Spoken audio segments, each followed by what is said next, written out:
Muy buenas tardes a todos y a todas.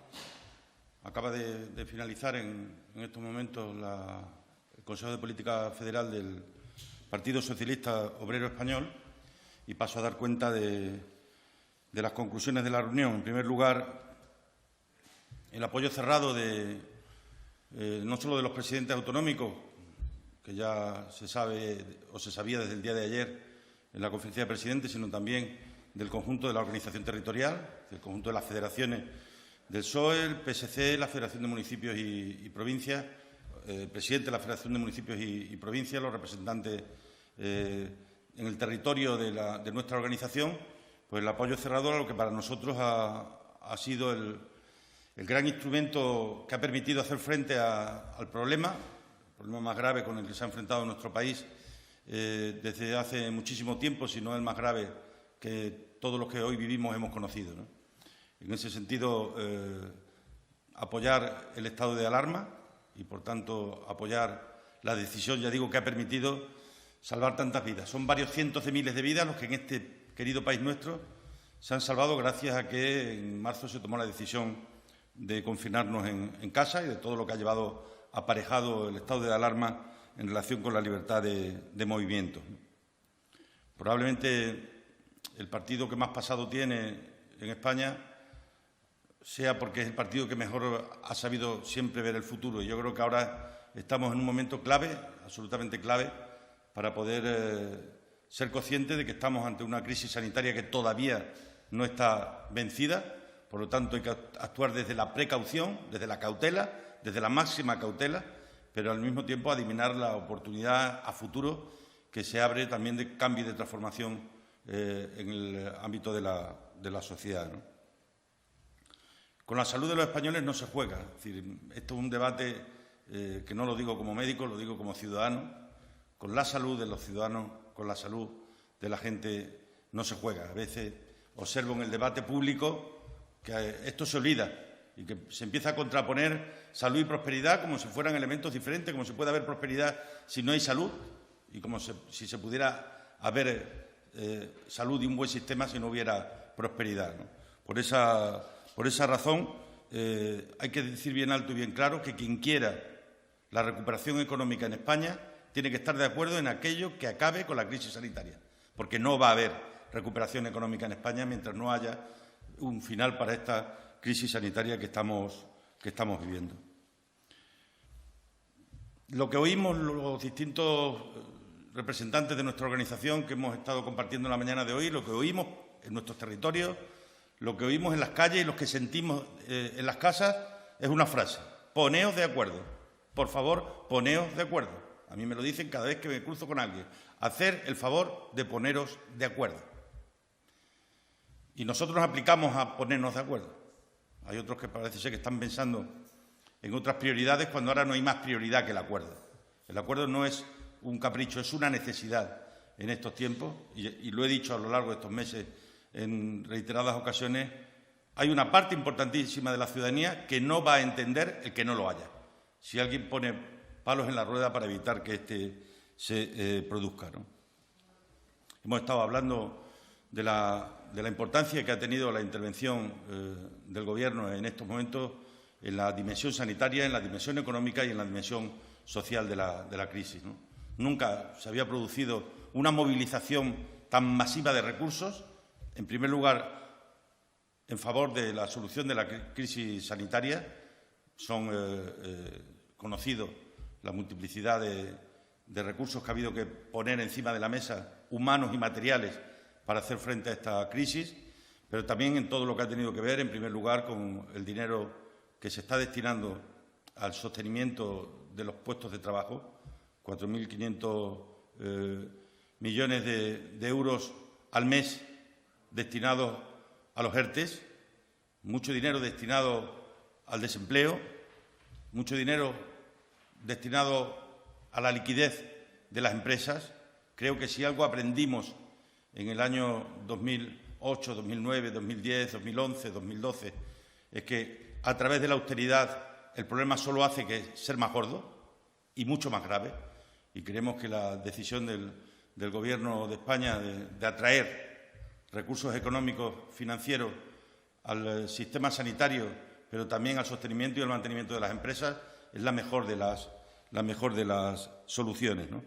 Hemos estado hablando mucho de reconstrucción, del importante papel que va a jugar y que tiene que jugar la Unión Europea. Los 100.000 millones de euros del Fondo de Reaseguro va a permitir poder pagar los ERTEs. Los 250.000 millones del segundo fondo va a permitir pagar el gasto sanitario, la prevención y la curación. Los 200.000 millones del BEI va a permitir el sostenimiento de las empresas. Es decir, esa inmensa movilización de recursos nos van a permitir no dejar que el edificio se caiga. No dejar que el edificio se caiga. Porque si no, tardaríamos otra vez muchos años en volverlo a construir. Y es un edificio, obviamente, virtual, pero es el edificio de la solidaridad, el edificio de la igualdad de oportunidades, el edificio de la prosperidad, el edificio de la sostenibilidad, el edificio que de una u otra manera nos permite desarrollar un proyecto de vida y un proyecto de familia en condiciones parecidas a lo largo y ancho de nuestro país, ¿no? Hemos hablado del ingreso mínimo vital, hemos hablado del fondo no reembolsable, es decir, hemos estado dedicando la mañana a cerrar filas en torno a la unidad, que es lo que yo creo que en estos momentos España nos está pidiendo, ¿no? En estos momentos apelamos a la unidad no por un capricho, sino por una verdadera necesidad de este país. Somos el partido que apela a la unidad frente a otros que apelan a la división, ¿no? Y ahora no son momentos de apuntarse a camisetas, a ponerse unas o ponerse otras. Ahora, en este partido, tenemos que jugar todos con la misma camiseta, y esa es la camiseta de los intereses generales de España, de los intereses generales de nuestro país. Esto no va de ganadores y perdedores. Si alguien piensa de verdad que esto va de que unos ganen y otros pierdan, en el ámbito político está absolutamente despistado. Esto va de ganadores y perdedores en la vida, en la sociedad, en las familias, en las casas, en los trabajos, en los proyectos. Ahí es donde tenemos que evitar que haya ganadores y perdedores. Que todos ganemos un poquito y perdamos un poquito para que no haya muchos que pierdan mucho y pocos que ganen mucho. Yo creo que esa es la estrategia que tenemos que llevar a cabo, tenerlo claro, hacerle frente y, desde luego, desde la fortaleza que da pues la unidad en torno a un proyecto político que el que representa hoy el Partido Socialista en España, pero que sabe que tiene que hacerlo con muchísima más gente. Esto no es un problema de mayorías o de minorías. Esto es un problema de futuro. Esto es un problema de esperanzas. Esto es un problema de intentar conseguir para los españoles y las españolas que la política sea útil, que la política sea grande, que la política sea y siga siendo necesaria en nuestro país. Preguntas. Buenas tardes a todos. Gracias, Guillermo. Gracias a los compañeros y compañeras que nos están siguiendo desde la plataforma habilitada. Voy a ir dando paso a los compañeros que han formulado preguntas y que nos han pasado. El primero en formularla es Iñaki Aguado, de Telecinco. Iñaki, por favor. Sí, hola, buenas tardes, presidente. ¿Qué tal? Tengo tres preguntas para usted. En primer lugar, me gustaría conocer la valoración del Partido Socialista ante el creciente descontento que se está manifestando en las calles estos días por la gestión que hace el Gobierno de la crisis. En segundo lugar, el Ejecutivo, el Gobierno, ha anunciado que solo quedará el ministro Illa como autoridad delegada, pero no parece que eso sea suficiente para que Esquerra Republicana de Cataluña salga del no. Están pidiendo, de hecho, que sean las comunidades autónomas quienes decidan el progreso de fase en la desescalada. ¿Cree que esta petición es razonable? ¿Considera suficiente el margen competencial que se traslada a las comunidades autónomas? Y, en último lugar, como presidente autonómico, señor Fernández Vara, ¿cree que el Gobierno debería haber hecho públicos desde el principio los criterios e informes por los que las comunidades autónomas pasaban o no pasaban de fase? ¿Se podría haber evitado de esa manera la escalada de tensión con la Comunidad de Madrid? Muchas gracias.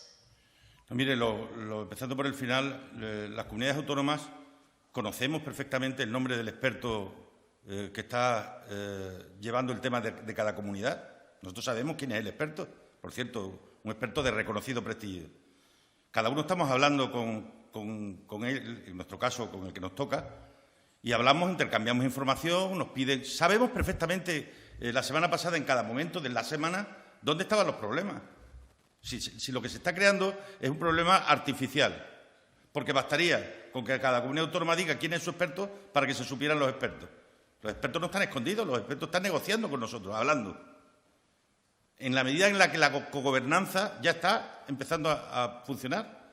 Ahora puede llegar un momento final en el que no haya un acuerdo, pero a lo largo de los días se está hablando y todos los gobiernos autonómicos están hablando con el Gobierno de España. Lo que pasa es que la decisión final le corresponde a uno, que es el mando único. Y yo creo que eso es lo que probablemente, a medida que la desescalada vaya avanzando, se puede ir avanzando en la cogobernanza para que determinadas decisiones puedan ser más compartidas. Pero si vemos a lo largo de todas estas semanas la cantidad de cosas que el Gobierno ha ido cambiando porque se lo pedíamos a las comunidades autónomas para luego recibir la crítica de que habían cambiado, no, pues si han cambiado porque se lo hemos pedido las comunidades autónomas.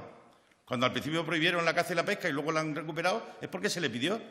Cuando al principio puso en marcha los paseos todos los 14 años, es porque se lo dijimos y porque se lo pedimos. En definitiva, que yo creo que ese diálogo está existiendo y no va a haber ningún problema en el futuro para que pueda haber mayor margen incluso de decisión en el ámbito de las comunidades autónomas, ¿no? En segundo lugar, en relación con las manifestaciones, vivimos en un país libre, lo que ocurre que es una contradicción que estemos confinados para estar aislados y que luego, durante un ratito, rompamos esa situación para provocar una manifestación. Tiempo habrá para poderse manifestar, ¿no? De todas maneras, la manifestación más numerosa que se está produciendo en España es la de la mayoría silenciosa. La manifestación de la mayoría silenciosa, la que no hace ruido, pero contribuye y colabora. Esa mayoría silenciosa no está en esas manifestaciones. Y son una mayoría de españoles y de españolas, de unos y otros partidos políticos, que saben que estamos en el momento más difícil de nuestras vidas. Y que en ese momento más difícil de nuestras vidas las cosas no se resuelven solo manifestándose, sino cumpliendo con la obligación común, que es la de intentar ayudar a que no muera más gente, a que no enferme más gente, a que no se contagie más gente. Eso es lo que creo que es más importante. Y había otra. ¿Cuál era la otra? Sí, bueno, en la primera parte de su respuesta ha apuntado alguna cosa, pero le preguntaba concretamente que Esquerra Republicana de Cataluña parece que no sale del no, porque están pidiendo que sean las comunidades autónomas quienes decidan el progreso de fase. No sé si usted, como presidente autonómico, cree que... Yo creo que hay que seguir haciéndolo, creo que hay que hacerlo de manera compartida. Lo dice el sentido común. Sería absurdo que unas comunidades decidiéramos unas cosas y otras decidieran lo contrario. Hay que hacerlo con una armonía, con un criterio de homogeneidad y de uniformidad que yo creo que nace del sentido común. Gracias, Iñaki. Pregunta ahora por Canal Extremadura Televisión, José Ramón Álvaro. ¿Qué tal, presidente? Buenas tardes. Muy buenas tardes. Yo también tenía 3 preguntas, pero son muy breves. En primer lugar, en clave nacional, no sé si ha habido espacio para la autocrítica en el Comité Federal o todavía no es tiempo para hacer esa autocrítica en la gestión del Gobierno. Y 2 temas en clave regional. Con respecto a la no reapertura de los colegios, la oposición está pidiendo un plan de conciliación, ayudas para los padres que no puedan conciliar. No sé si eso también se baraja por parte de la Junta de Extremadura. Y una segunda más técnica, y es la adquisición de 2 robots por parte de una empresa que ha cedido a los hospitales de Cáceres y Badajoz para hacer test masivos. No sé si ya se tiene claro esos test, si se va a hacer gente vulnerable, a gente con síntomas o a cualquier tipo de persona de la población. Respecto a lo primero, que tiene que ver con la conciliación, mañana tenemos la primera reunión con las diputaciones y con la Federación de Municipios y Provincias.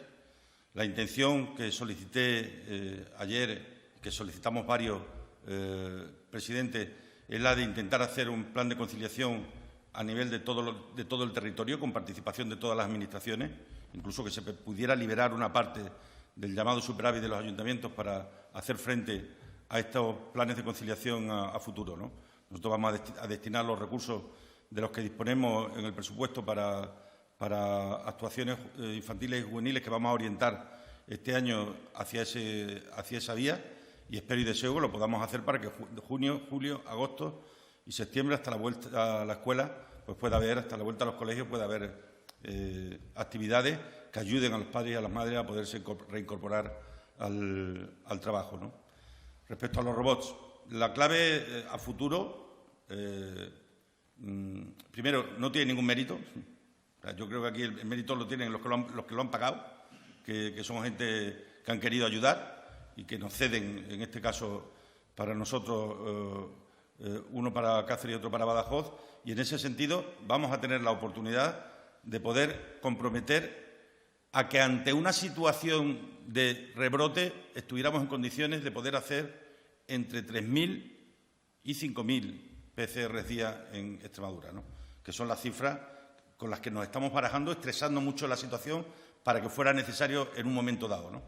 Nosotros vamos ahora ya en un ritmo importante, no tenemos ninguna dificultad para hacer la PCR a todos los nuevos casos de sospechosos que están apareciendo y además, por suerte, y lo estamos viendo en los datos, pues gran parte del número de sospechosos que aparece cada día luego se confirma como no contagiados porque dan las PCR negativas, ¿no? En cualquier caso, yo agradezco mucho a las personas porque al final detrás de todo hay nombres y apellidos, a las personas y a las instituciones que han hecho esta inversión. Debo decir que no es el modelo que más me guste.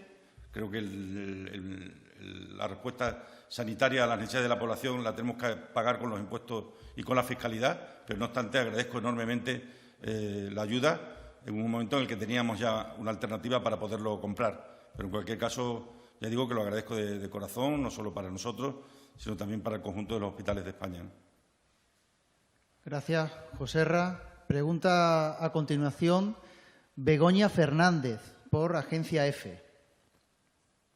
Hola, buenos días. Mire, yo quería preguntarle sobre las elecciones vascas. Quería saber qué tipo de estrategia está pensando para una supuesta quizá desmovilización de la participación ciudadana y también qué tipo de campaña prevén con garantías sanitarias, si piensan reforzar el voto por correo. Y aunque ahora no da tiempo, no sé si han barajado o hablado a medio plazo de reformar, hacer una reforma para implantar el voto telemático. Yo le resumo en algo muy sencillo. Hemos dedicado muy poquito tiempo a hablar de elecciones y mucho tiempo a hablar de los problemas reales de la ciudadanía en estos momentos, que es la crisis sanitaria, la crisis económica y la crisis social.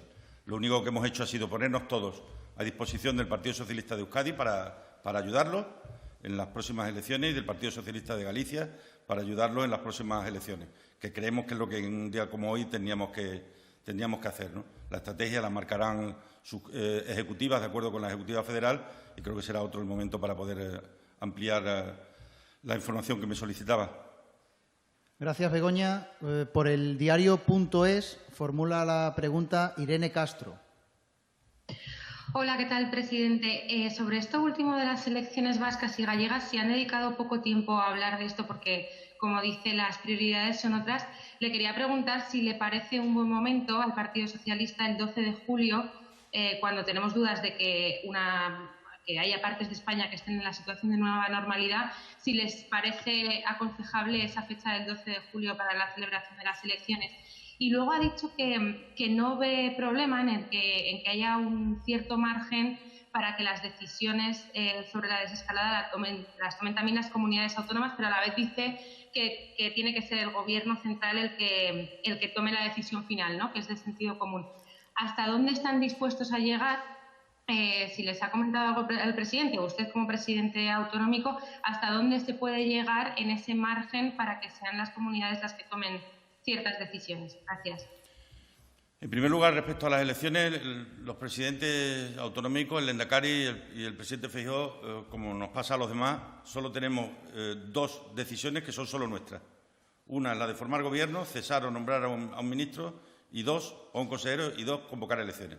Y por esa razón los presidentes la han decidido y lo que hay que hacer es intentar que se celebren en las condiciones mejores posibles para que los ciudadanos se puedan expresar libremente y de forma con lo que cada uno quiera, ¿no? Yo estoy convencido que las elecciones se harán bien, se pueden hacer. Yo creo que todos hemos aprendido mucho en este tiempo. Antes me preguntaba uno de los periodistas por autocrítica.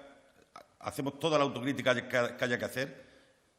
Hemos podido cometer errores probablemente porque no teníamos manual de instrucciones y porque y no estaba puesto en ningún sitio cuál era la posición que había que hacer en cada momento. Ha habido que ir construyendo la posición en cada momento, pero en cualquier caso estoy convencido que también en esto tanto los gallegos como los vascos darán un ejemplo de participación, estoy absolutamente convencido. Y respecto al otro, Irene, yo es que lo veo muy sencillo. Es decir, en el planteamiento metodológico lo veo muy, muy sencillo si hay buena voluntad por ambas partes. Es decir, yo voy a trabajar toda la semana para que Extremadura pueda pasar a la fase 2. Lo estamos haciendo desde la semana pasada. Pero si no lo hiciéramos, yo aceptaría y entendería que quien tiene la responsabilidad de hacerlo con los criterios con los que lo hace, lo hicieran. ¿Por qué? Pues porque ellos ven con una perspectiva mucho más amplia de la que lo podemos ver nosotros. Ellos pueden comparar, ellos pueden mirar, ellos pueden apreciar, ellos pueden observar mucho mejor que nosotros los matices. Desde la distancia se ve además con más claridad. Cuando tú abres el foco, la información la procesas de mejor manera, ¿no? Pero yo estoy convencido que a lo largo de las próximas semanas habrá mucha relación respecto a las decisiones y no pongo en duda que en un momento dado el Gobierno ceda a las comunidades autónomas algunas tomas de decisiones en determinados planteamientos de la fase final de la desescalada, ¿no? Porque es verdad que a medida que vas desescalando, tú vas comprobando cómo los escenarios se van empequeñeciendo o los problemas pueden surgir en núcleos más pequeños, en zonas más pequeñas, en un colegio, en una residencia, en un centro, en una calle, en un edificio, y ahí obviamente no solo nosotros, sino los propios ayuntamientos tendrán mucho que decir, ¿no? Gracias, Irene. Por Libertad Digital formula la pregunta Ketty Garrat. Sí, ¿qué tal, presidente? Buenas tardes. Hola, Ketty. ¿Qué tal, Guillermo? Yo le quería preguntar 3 cuestiones también, espero que breves. En primer lugar, me ha llamado la atención que haya apelado al concepto de la mayoría silenciosa, que es un concepto que acuñó en el pasado el expresidente del Gobierno, Mariano Rajoy. Y me ha sorprendido porque me gustaría preguntarles si a ustedes no les preocupan las imágenes que están transmitiendo los ciudadanos, ya no solo en la calle Núñez de Balboa, sino en el resto de ciudades españolas en las que se están generalizando o por lo menos multiplicando estas protestas. Si ustedes creen que esto se puede derivar o puede provocar pues un descontento generalizado que pueda ver forzado al Gobierno a convocar elecciones o a cortar necesariamente la legislatura. Esto por una parte.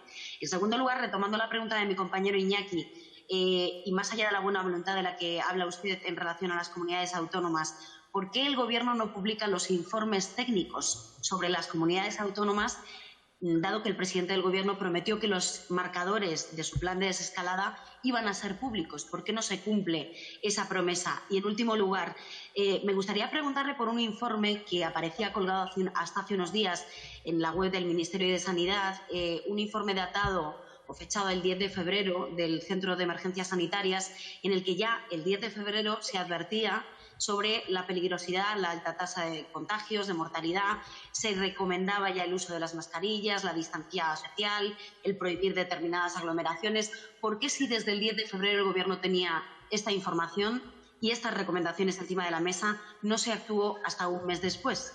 Gracias. Ni España, no conozco el informe, pero sí me he hecho esta reflexión en muchas ocasiones. Ni en España ni en ningún otro sitio. Cuando el confinamiento resulta un éxito, era porque no había nadie en la sociedad que tuviera la más mínima duda de que algo había que hacer. En febrero no había esa percepción en la ciudadanía española, no la había. Probablemente se podían haber tomado otras decisiones anteriormente. El tiempo nos hará que lo reflexionemos. A esto habrá que dedicarle mucho congreso académico que analice en profundidad de verdad todo y que no nos movamos solo por afirmaciones o por posiciones a priorísticas, ¿no? Yo estoy convencido de que el Gobierno actuó cuando entendió que había que hacerlo y el tiempo nos dirá si había que haber actuado antes en China, si había que haber actuado antes en el resto de los sitios o había que haber actuado después, ¿no? En cualquier caso, sí, a mí me preocupa siempre que la gente se manifieste. Me preocupa porque se pone de manifiesto malestar. Me preocupa más que lo hagan cuando está prohibido estar a menos de 2 metros de distancia y saltarse esas prohibiciones. Pero yo solo hago una reflexión. En España ahora mismo no hay...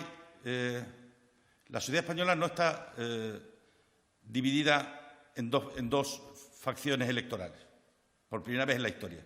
Está dividida en 3. La derecha, la izquierda y el nacionalismo. Y no hay movimientos entre bloques. Si alguien piensa de verdad que porque haya elecciones dentro de 4 meses todo va a cambiar, se equivoca. Porque no hay movimiento entre bloques. Porque, desgraciadamente, el centro político desapareció en España, que no es un espacio ideológico, sino una actitud. Y al desaparecer el centro político en España, ha radicalizado los bloques. Y lo que habitualmente ocurría en España, que ya no ocurre, es que había trasvase entre bloques. Entonces, lo que gane el PP lo perderá Vox o Ciudadanos. Lo que gane Vox lo perderá el PP. O lo que gane Ciudadanos lo perderá Vox o el PP. Lo que nosotros ganemos lo perderá Podemos. Lo que gane Podemos lo perderemos nosotros. Y habrá un bloque que no se mueva, que es el bloque independentista. ¿De verdad alguien piensa que porque hubiera dentro de 3 meses elecciones las cosas iban a cambiar? Si uno de los problemas que tenemos en España es la dificultad al no ser posible el diálogo ni la colaboración del que fue el centro derecha español con el Gobierno, no hay posibilidad de lograr otras mayorías. Nada más que tengan la decisión los partidos independentistas, los partidos nacionalistas, porque ese bloque no se mueve.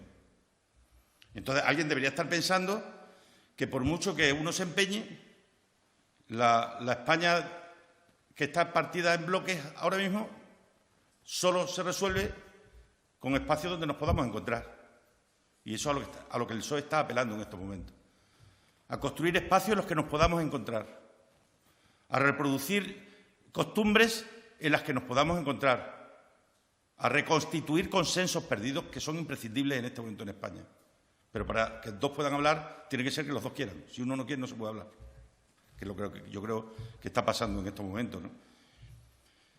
Yo no sabía que el señor Rajoy había hablado de la mayoría silenciosa. Yo hace ya mucho tiempo que sé que es la que tiene el futuro de este país en sus manos, la mayoría silenciosa. La que no chilla, la que no grita, la que trabaja, la que hace, la que madruga, la que se ocupa, la que se preocupa, la que no espera ganar nada en lo individual, sino que espera que seamos todos mejores. Esa es la mayoría silenciosa. Gracias, Ketty. Por OK Diario formula la pregunta Joan Girao. Sí, presidente, buenos días. Buenos días.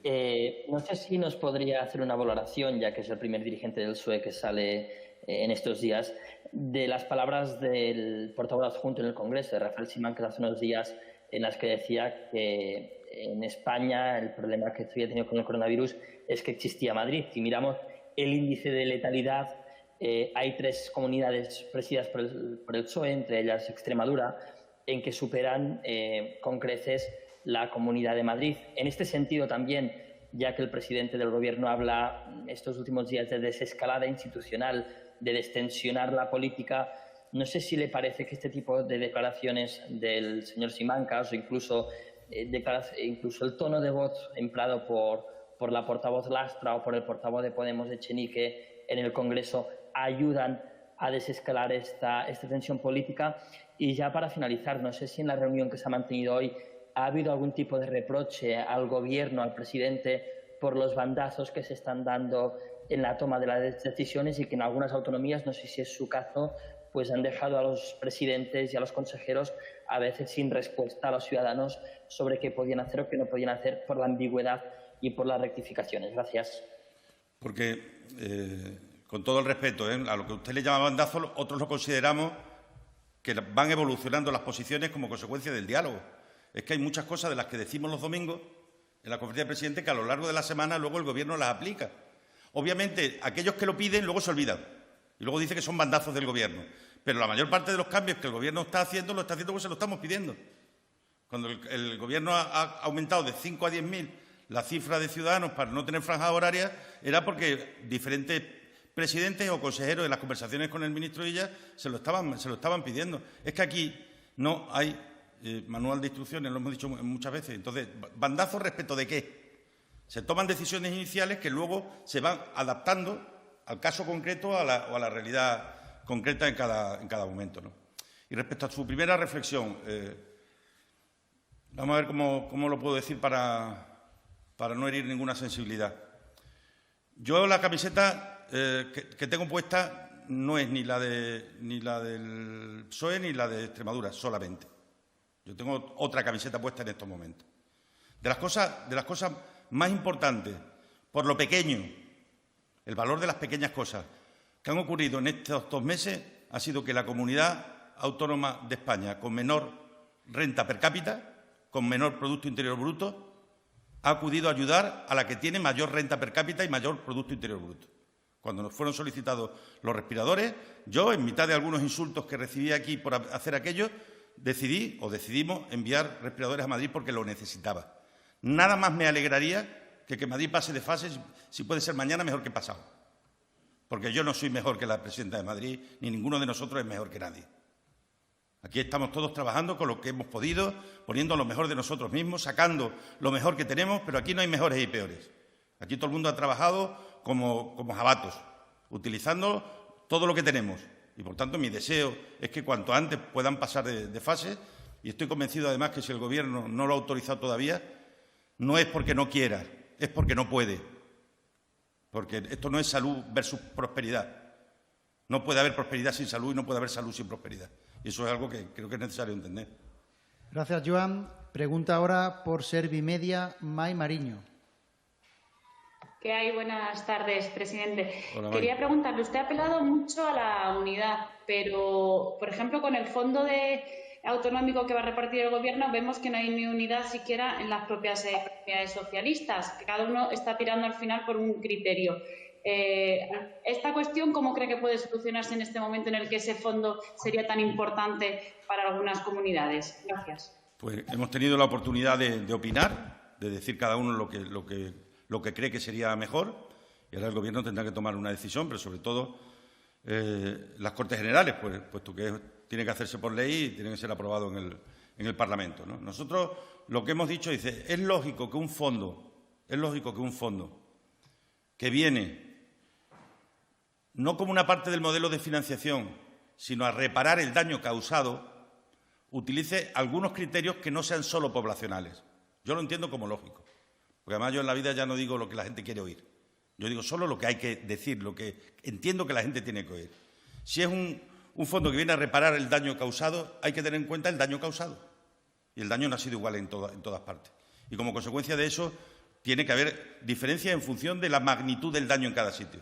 Pero tiene que ser justo. Es decir, tiene que haber criterio, por eso yo planteé en un momento dado que si ha habido comunidades autónomas que han tenido mucho ingreso hospitalario y otras hemos decidido mantener a las personas en su entorno, porque teníamos probablemente una atención primaria como consecuencia de nuestra ruralidad en mejores condiciones para poder dar una respuesta, se valore no solo los ingresos hospitalarios, sino a aquella gente que tú no has llevado al hospital, pero que la has tratado en su entorno o la has aislado en su entorno y se ha también tenido en cuenta y valorado, ¿no?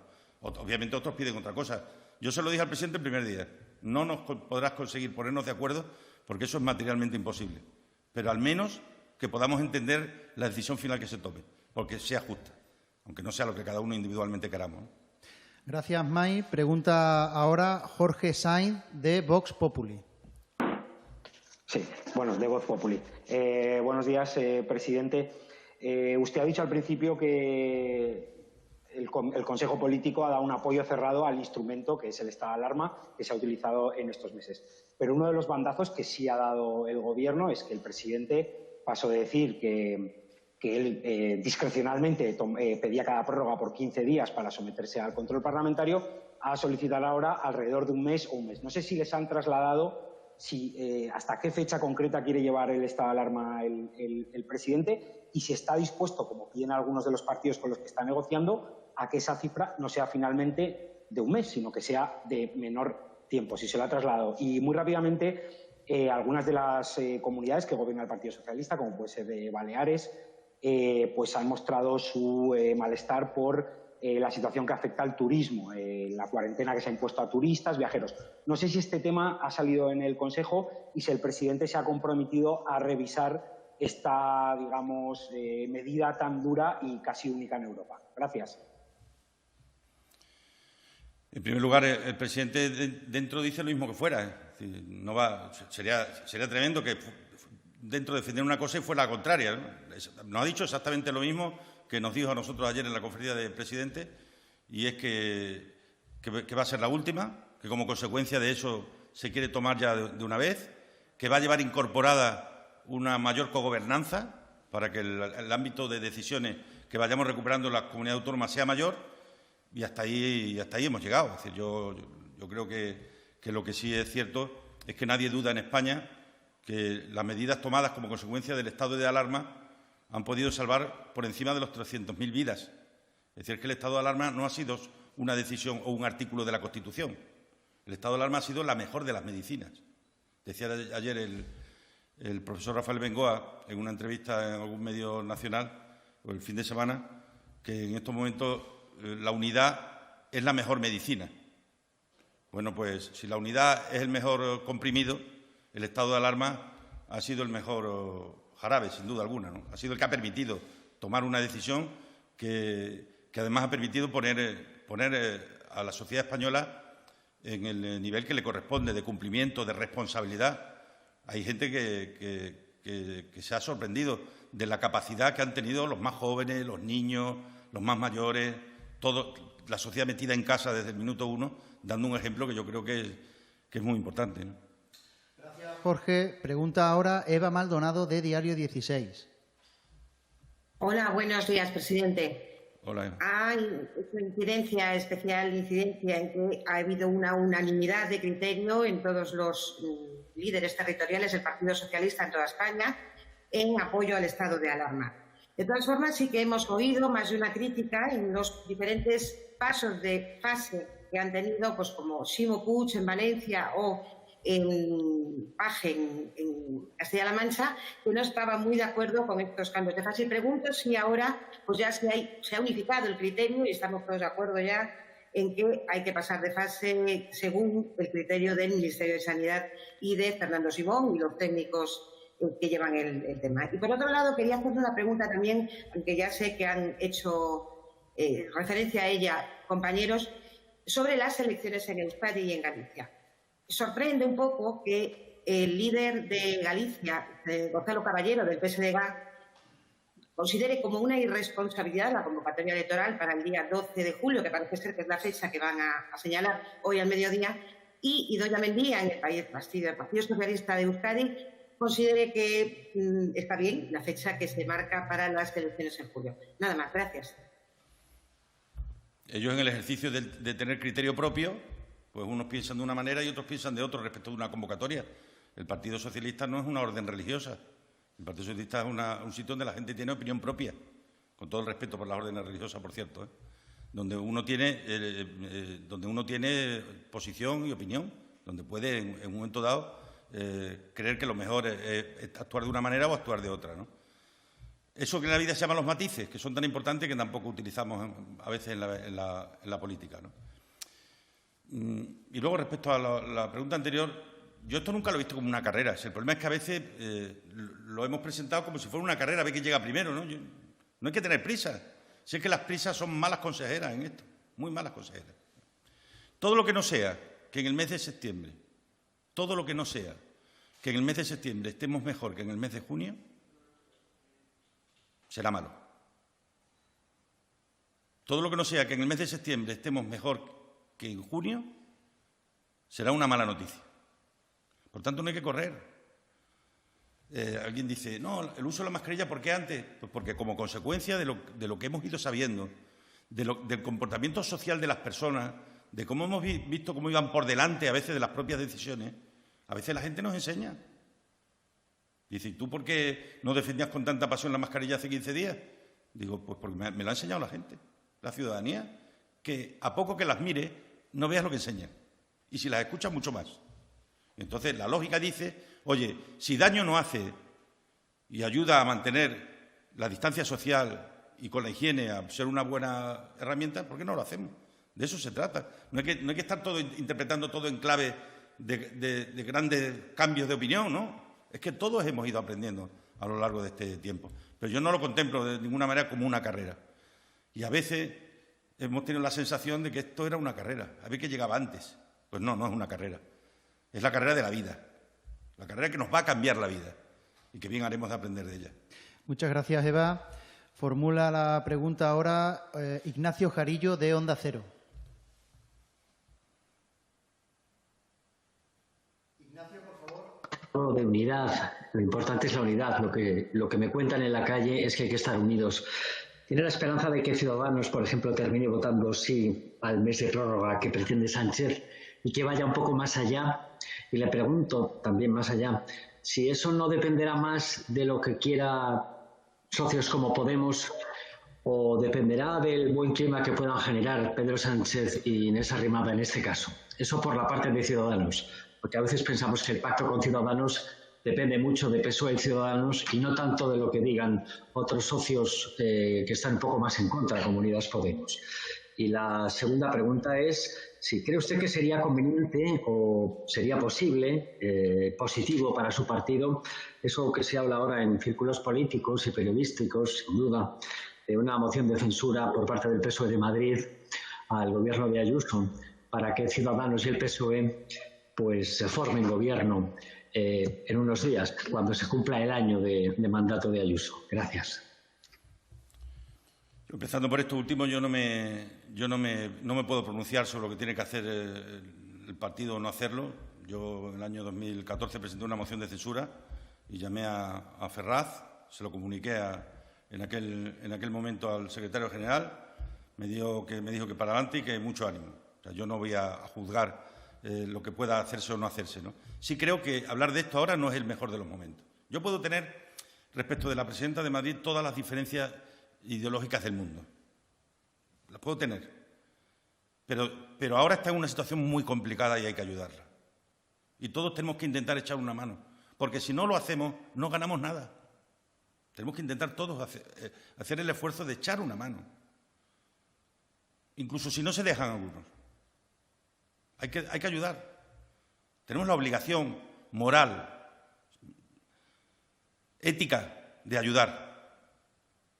En unos tiempos en los que está todo el mundo tan volcado, cuando vas por ahí y ves las Cruz Rojas, las Cáritas, atendiendo los polideportivos, los bancos de alimentos, haciendo tanto bien a tanta gente, no vas a la política a dejar perder una oportunidad para poder ayudar y decirle a la gente, yo también estoy dispuesto a echar una mano.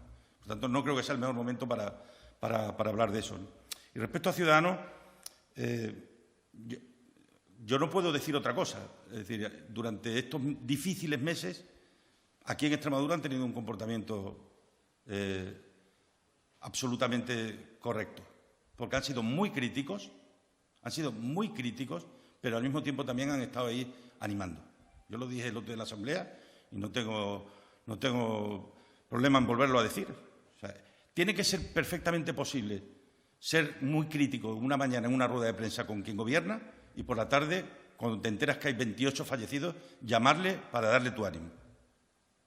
Porque la política no puede dejar de ser humana. Entonces, tengo que decir que Ciudadanos aquí, en Extremadura, está teniendo un comportamiento, desde el punto de vista político, muy humano. Muy duro las críticas, las últimas hoy o el viernes, pero capaz luego de acordar, de vernos todas las semanas en la reunión de coordinación que tengo con los grupos parlamentarios y de ser propositivo y de ser constructivo. Yo es que creo que de eso va esto, de eso tiene que ir esto. Gracias, Ignacio. Es el turno ahora de Celia López, de Time Jazz. Buenas tardes, señor presidente. Dos preguntas. ¿Han valorado la posibilidad de convocar una mesa para abordar la financiación de las comunidades autónomas? Y, por último, si han planteado también la posibilidad de que los estudiantes universitarios puedan volver a recoger sus pertenencias, ya que, como sabe, el curso acaba en breve semana. Gracias. Sí, respecto de lo segundo, hace ya tiempo que se planteó y el grupo de expertos que asesora al Gobierno en esto ha sido muy claro, en que hasta en cuanto la fase no lo permita, es decir, que es en fase 3, cuando comunidades autónomas que estén en la misma fase puedan viajar, no va a ser posible. Y respecto a los otros, para eso está el Consejo de Política Fiscal y Financiera y para eso estará también la conferencia de presidentes, ¿no? Que yo creo que ha sido también una de las noticias positivas de meses tan difíciles y duros, es precisamente el que la Conferencia de Presidentes ha sido capaz de reunirse en apenas 2 meses el doble de veces que en los 16 años anteriores, ¿no? Y eso yo creo que es también una muy buena noticia, ¿no? Gracias, Celia. Pregunta Ainhoa Martínez por La Razón. Buenas tardes, presidente. Yo quería preguntarle si Pedro Sánchez les ha confirmado si tiene cerrados ya esos apoyos para la prórroga del estado de alarma de alrededor de un mes y si les ha concretado la fecha, hasta cuándo sería, que es el gran enigma que tenemos. Y por otro lado, me gustaría una matización porque ha señalado que también el presidente les ha dicho que al final de la desescalada tendrán más poder de decisión. Si les ha concretado en qué aspectos, en qué cuestiones y si nos lo podría contar. No, gracias. No lo hemos concertado al detalle, pero sí nos ha manifestado tanto el día de ayer como hoy, como a lo largo de la semana pasada en las conversaciones que yo pude tener con él, que estaban trabajando en esa línea, ¿no? Pero no lo han precisado del todo, ¿no? Yo creo que... Y respecto a los apoyos, no nos ha dicho nada, pero es que si lo tuviera o lo supiera, yo tampoco lo diría y esperaría el momento oportuno, ¿no? Gracias, Ainhoa. Pregunta por COPE Extremadura, Fabián Vázquez. Sí, ¿qué tal? Buenas tardes. Mi pregunta va en relación a 3 sectores que conocemos muy bien aquí en Extremadura, que son en concreto el turismo, los toros y el campo. En concreto por 3 declaraciones, por 3 ministros del Gobierno de España que en las últimas horas, en concreto Alberto Garzón, hablaba de empleo precario en el sector del turismo. Pablo Iglesias el otro día también se refería a la tauromaquia y ha provocado cierto malestar en el sector del mundo del toro, entre ellos a algún extremeño como Miguel Ángel Pereira, que también ha respondido al vicepresidente en redes sociales, y también Yolanda Díaz con esos aumentos de inspecciones en el campo en toda España para y cito textualmente, evitar la esclavitud. Usted que conoce bien esos 3 sectores por estar muy presentes aquí en Extremadura, ¿qué le parece esas manifestaciones de los 3 ministros que además coinciden que son los 3, digamos, del ala de Podemos? Yo puedo estar o no de acuerdo en las manifestaciones que los ministros hagan. Lo que siempre haré será, si se hacen con respeto, respetarlas. Otra cosa diferente es que se hicieran sin respeto, ¿no? En cualquier caso, podemos tener diferencias y es obvio que las tenemos en algunas materias, pero en eso consisten los gobiernos de coalición. Es que nos tenemos que ir acostumbrando a los gobiernos de coalición. Aquí ya no habrá gobierno de un solo partido en una temporadita larga que algunos no vamos a ver, y posiblemente tú tampoco, Fabián. Es decir, va a tardar mucho tiempo en volver a ver un gobierno monocolor en España. Desde luego, de una sola fuerza política, sin apoyos parlamentarios o coalición de gobierno, imposible, ¿no? Bien haremos acostumbrarnos a que a veces se puedan decir cosas con las que no se estén de acuerdo, pero desde el mayor de los respetos, ¿no? El turismo, todo el mundo coincide que es clave en este país. Yo, como conozco al señor Garzón, y sé que es una persona muy preparada, con el 13% del PIB de este país, nadie va a decir que es un sector residual, es un sector muy importante, sobre todo porque era un sector, y es un sector donde está habiendo mucha innovación. Cualquiera que vaya y se dé una vuelta por la Sierra de Gata en Extremadura y compruebe el tipo de alojamientos rurales que hoy se están ofreciendo y los programas y los paquetes turísticos que se le ofrecen a la gente, es un producto muy innovador, como es innovador el termalismo social, los balnearios. Por eso yo pedía a la reunión de ayer que se traiga el programa del inserso de los viajes y del termalismo social al verano, cuando antes se hacía en invierno, para intentar servir y espolear la demanda, que yo creo que en estos momentos es absolutamente fundamental, ¿no? Y respecto al campo, a veces las palabras se sacan de contexto. El que se diga que en un momento dado hay que intentar el cumplimiento de los convenios colectivos, el cumplimiento de las obligaciones que todo el mundo tiene. Y sabes que yo soy una persona que defiende los derechos y los deberes. Es más, que creo que no puede haber derechos si no hay deberes. Es más, que entiendo que uno no debería poder reivindicar lo que le pertenece si no cumple con la parte que le corresponde, ¿no? Que son las sociedades más prósperas, aquellas en las que la gente no solo tiene derechos, sino también tiene deberes, ¿no? Y luego, en el tema taurino, a mí me gustan los toros. Creo que no hago daño a nadie por eso. Me gustan porque cada uno le gusta en función de lo que ha sido su infancia, su adolescencia y su vida. Yo soy de tierra de toros, de un pueblo con mucha ganadería, donde la relación con el toro es la relación que tenemos con la naturaleza y con el campo, Y entonces, ¿que hay otros que no les gusta? Pues yo lo respeto. Lo que entiendo y creo es que hay que establecer rayas que no se pueden cruzar y hay que dejar a la libertad personal determinado tipo de decisiones, ¿no? Cada uno es muy libre de poder hacer lo que crea. Es verdad que los toros se tendrán también que reinventar, como todo. Es decir, habrá que buscar seguramente, hasta que haya vacuna o haya tratamientos, fórmulas que en estos momentos eran inimaginables, pero que probablemente en el futuro haya que hacerlo. Y, desde luego, yo voy a seguir también defendiendo a la gente de ese mundo, como defiendo a la gente de la caza y de la pesca, porque entienden muy bien la relación con la naturaleza, que no es solo la del animal pastando en las dehesas, sino que es también la de un ecosistema que se retroalimenta, ¿no? Y que al final permite con eso crecimiento, riqueza económica, empleo. La fiesta de los toros en Extremadura deja mucho dinero y eso genera empleo y genera riqueza, y eso es lo que tenemos que entender también todos, ¿no? Gracias, Fabián. Gracias, Guillermo. No hemos tenido más preguntas recogidas, por lo tanto, os damos las gracias a los compañeros y compañeras que nos habéis seguido y ponemos aquí el punto y final a esta conferencia de prensa. Muchas gracias.